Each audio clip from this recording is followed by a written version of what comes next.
ಅವರೆಕಾಳು ಸೀಸನ್ ಅಲ್ವಾ ಈಗ. ನಮ್ಮನೇಲಿ ಇವತ್ತು ಅವರೆಕಾಳು ಉಪ್ಪಿಟ್ಟು ಮಾಡ್ತಾ ಇದ್ದೀನಿ. ಅದು ಅಕ್ಕಿ ತರಿ ಉಪಯೋಗಿಸ್ಕೊಂಡು ಅವರೆಕಾಳು ಉಪ್ಪಿಟ್ಟು. ಅವರೆಕಾಳು ಉಪ್ಪಿಟ್ಟು ಮಾಡೋಕ್ಕೆ ಬೇಕಾದ ಪದಾರ್ಥಗಳನ್ನು ಈಗ ಹೇಳ್ತಾ ಇದ್ದೀನಿ ನೋಡಿ.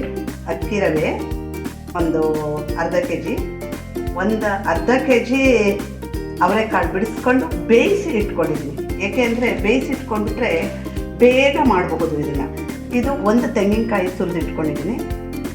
ಇದು ಒಗ್ಗರಣೆ ಪದಾರ್ಥಗಳು: ಸಾಸಿವೆ, ಜೀರಿಗೆ, ಉದ್ದಿನಬೇಳೆ, ಕಡಲೆಬೇಳೆ, ಅರಿಶಿನ, ಆಯಿತಾ. ಮತ್ತು 5 ಒಣಮೆಣಸಿನ್ಕಾಯಿ ಕಟ್ ಮಾಡಿ ಇಟ್ಕೊಂಡಿದ್ದೀನಿ, 3 ಹಸಿಮೆಣಸಿನ್ಕಾಯಿ ಕಟ್ ಮಾಡಿ ಇಟ್ಕೊಂಡಿದ್ದೀನಿ, ಕೊತ್ತಂಬರಿ ಸೊಪ್ಪು 1 ಬೌಲು, 1-2 ಸ್ಪೂನ್ ಬೆಲ್ಲದ ಪುಡಿ, ಕರಿಬೇವು 5-6 ಕಡ್ಡಿ ಬಿಡಿಸಿಟ್ಕೊಂಡಿದ್ದೀನಿ, 1 ಇಂಚು ಶುಂಠಿ ತುರಿದಿಟ್ಕೊಂಡಿದ್ದೀನಿ, 1 ಚಮಚ ಜೀರಿಗೆ, 1 ಚಮಚ ಮೆಣಸಿನಕಾಳು, ಇಷ್ಟು ನಿಂಬೆಹಣ್ಣು, ರುಚಿಗೆ ಬೇಕಾದಷ್ಟು ಉಪ್ಪು ಎಲ್ಲ ಇಟ್ಕೊಂಡಿದ್ದೀನಿ. ಇದನ್ನೆಲ್ಲ ಹಾಕಿಬಿಟ್ಟು ಅವರೆಕಾಳು ಉಪ್ಪಿಟ್ಟು ಮಾಡೋದು ಹೇಗೆ ನಮ್ಮನೆಯಲ್ಲಿ ಎಲ್ಲರೂ ಮಾಡ್ತೀರಾ, ಆದರೆ ನಮ್ಮನೆಯಲ್ಲಿ ನಾನು ಹೇಗೆ ಮಾಡ್ತೀನಿ ಅನ್ನೋದನ್ನು ಇವತ್ತು ತೋರಿಸ್ತಾ ಇದ್ದೀನಿ. ಜೀರಿಗೆ, ಕಾಳು ಮೆಣಸನ್ನು ತರ್ತರಿಯಾಗಿ ಮಿಕ್ಸಿ ಮಾಡ್ಕೊತಾ ಇದ್ದೀನಿ. ಈಗ ಬಾಣಲೆ ಇಟ್ಟು ಎಣ್ಣೆ ಹಾಕಿದ್ದೀನಿ, 2 ದೊಡ್ಡ ಟೇಬಲ್ ಸ್ಪೂನು. ಫಸ್ಟು ಕಡಲೆಬೇಳೆ ಹಾಕ್ತೀನಿ 1 ಸ್ಪೂನು, ಆಮೇಲೆ 1 ಸ್ಪೂನು ಉದ್ದಿನಬೇಳೆ ಹಾಕ್ತಾಯಿದ್ದೀನಿ, ಅದು ಒಟ್ಟಿಗೆ ಹಾಕೋದು. ಸಾಸಿವೆ 1 ಸ್ಪೂನು, ಜೀರಿಗೆ 1 ಸ್ಪೂನು ಹಾಕಿದ್ದೀನಿ. ಇದು ಸ್ವಲ್ಪ ಹೊಂಬಣ್ಣ ಬರಲಿ ಒಣಮೆಣಸಿನ್ಕಾಯಿ ಹಾಕಿದೆ 3, 5 ಹಸಿಮೆಣಸಿನ್ಕಾಯಿ ಹಾಕಿದೆ, ಆಮೇಲೆ ಕರಿಬೇವು ಹಾಕಿದೆ,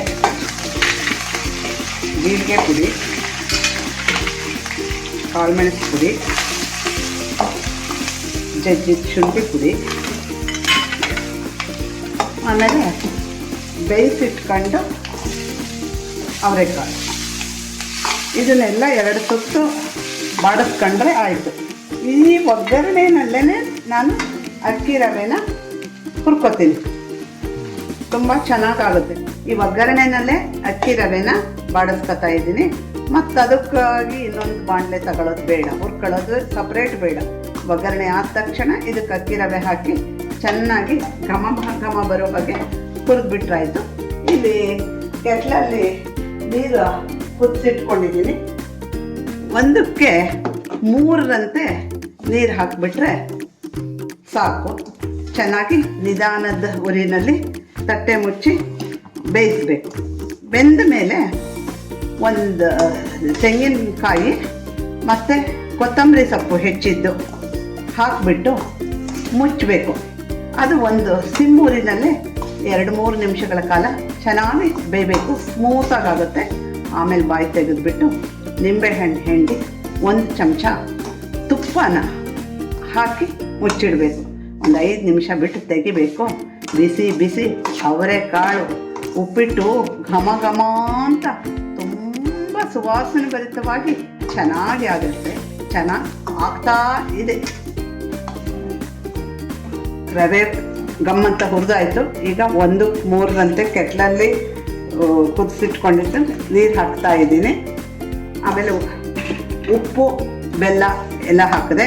ಬೇಯುವಾಗಲೇ ಹಸಿ ತೆಂಗಿನಕಾಯಿ, ತುಂಬ ತೆಂಗಿನಕಾಯಿ ಹಾಕಬೇಕು ಈ ಅಕ್ಕಿ ರವೆ ಮತ್ತು ಅವರೆಕಾಳು ಹಾಕಿದ ಉಪ್ಪಿಟ್ಟಿಗೆ. ಯಾಕೆಂದರೆ ನಾವು ಇದಕ್ಕೆಲ್ಲ ಈರುಳ್ಳಿ, ಟೊಮೊಟೊ ಏನೂ ಉಪಯೋಗಿಸೋದಿಲ್ಲ. ಕಾಯಿನ ಅವರೆಕಾಳಿನ ಗಮನೆ ಇದಕ್ಕೆ ತುಂಬ ಇಂಪಾರ್ಟೆಂಟು. ತೆಂಗಿನಕಾಯಿ ಬೇಯುವಾಗಲೇ ಹಾಕಿಬಿಡಬೇಕು.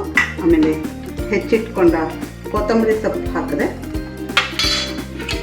1 ನಿಮಿಷ ಬಾಡಿಸಿದ ಮೇಲೆ ಕೆಳಗೆ ಮಾಡಿದ ಮೇಲೆ ಮುಚ್ಚಿಬಿಡೋದು. 1 ಸ್ಪೂನು ತುಪ್ಪ ಹಾಕಿಬಿಟ್ಟು ಸಣ್ಣ ಉರಿ ಮಾಡಿ ಮುಚ್ಚಿಬಿಟ್ರೆ ಘಮ ಅಂತ ಚೆನ್ನಾಗಿ ಬೆಂದುಕೊಳ್ಳುತ್ತೆ.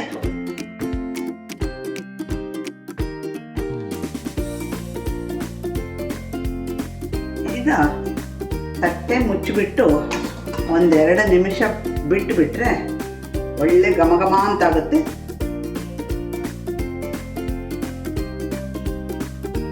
ನಿಂಬೆಹಣ್ಣು ಹಿಂಡಿದರೆ ಆಗೋಯ್ತು.